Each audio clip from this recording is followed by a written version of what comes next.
जब दुआ के लफ्ज निकलते हैं मगर कबूलियत नहीं आती, दुआ इंसान का सबसे मजबूत सहारा होती है। मगर एक लम्हा ऐसा भी आता है जब हाथ तो उठते हैं, आंखें भीगती हैं, मगर आसमान खामोश रहता है। ये वो लम्हा होता है जहां इंसान खुद से सवाल करता है, क्या मेरी दुआ में कोई कमी है या मेरा रब मुझसे नाराज है। हकीकत यह है कि दुआ सिर्फ अल्फाज का नाम नहीं, ये दिल की हालत का नाम है।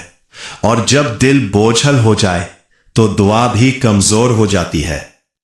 नबी करीम सल्लल्लाहु अलैहि वसल्लम ने एक ऐसा राज बताया जो अक्सर लोग सुनना नहीं चाहते। जब जिंदगी में हराम दाखिल हो जाए, जब ज़बान जुल्म और बद्दुआ की आदी हो जाए, जब नमाज आदत बन जाए और गुनाह मामूल, तो दुआ आसमान तक पहुंचते पहुंचते रुक जाती है। यह सजा नहीं होती, ये एक वार्निंग होती है। अल्लाह बंदे को फौरन रद्द नहीं करता, बल्कि खामोशी के जरिए उसे संभलने का मौका देता है। सबसे खतरनाक बात यह है कि इंसान दुआ मांगता रहता है और खुद को ठीक समझता रहता है, हालांकि असल रुकावट इसी के अंदर होती है।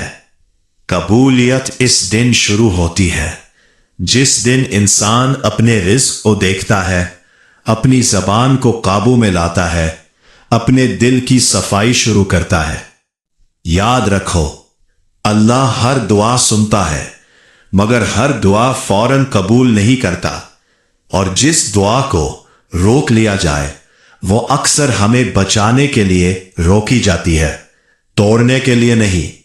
आज भी वक्त है, दुआ से पहले खुद को ठीक कर लो, क्योंकि जब बंदा बदलता है तो तकदीर भी बदलना शुरू हो जाती है।